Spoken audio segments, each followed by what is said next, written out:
In the previous chapter, we looked at compression, probably the most popular dynamics processor, useful on individual sounds and across bust or grouped sounds as well. What we're going to do now is to look at a sort of an extreme form of compression, which is the notion of limiting. So in the dynamics folder, I'm going to find the limiter, which is down here. Now, what we can think of is that effectively the limiter is an extreme form of compression. Rather than having a ratio control to decide how hard the limiter is going to work or how hard the compressor is going to work, a limiter doesn't have a ratio control. Effectively, what it's going to do is it's going to push the concept of dynamics reduction much, much harder. Now, what we've got in terms of controls as a result is much smaller. Firstly, I've got a gain control to determine how much level I want to push into the limiter. And then I've got a release control to determine what's going to happen when signals are no longer being limited, when they haven't exceeded the point at which they're going to be limited. Obviously, what's going to happen if I start pushing levels quite hard is that the limiter is going to produce a lot of extra volume. So I've got an output level to allow me to attenuate the output stage.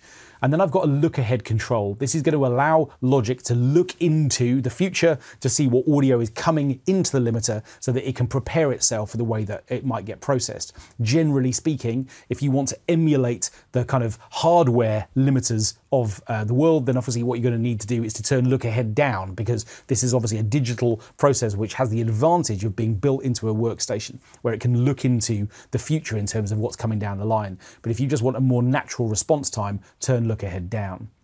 There are two modes for the limiter: precision, which is the harder, more digital, more precise, as its name suggests, mode, or alternatively, you want a slightly softer approach to limiting, then select legacy instead.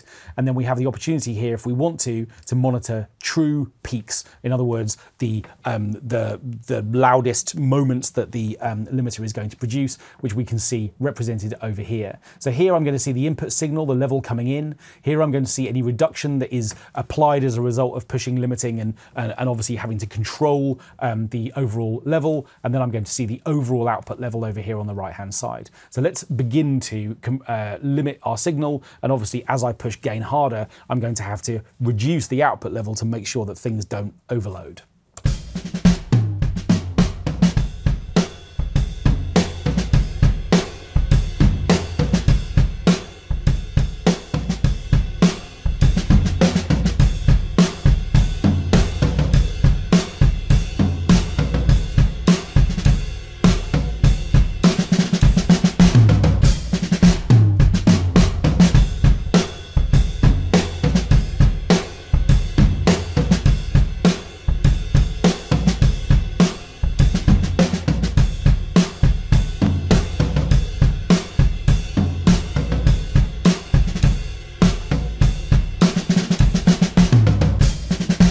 So you can see the reduction meter is a really interesting indicator of your current release time. The longer this is, the longer it will take for the reduction to back away after signals have obviously exceeded the input stage and are therefore being limited.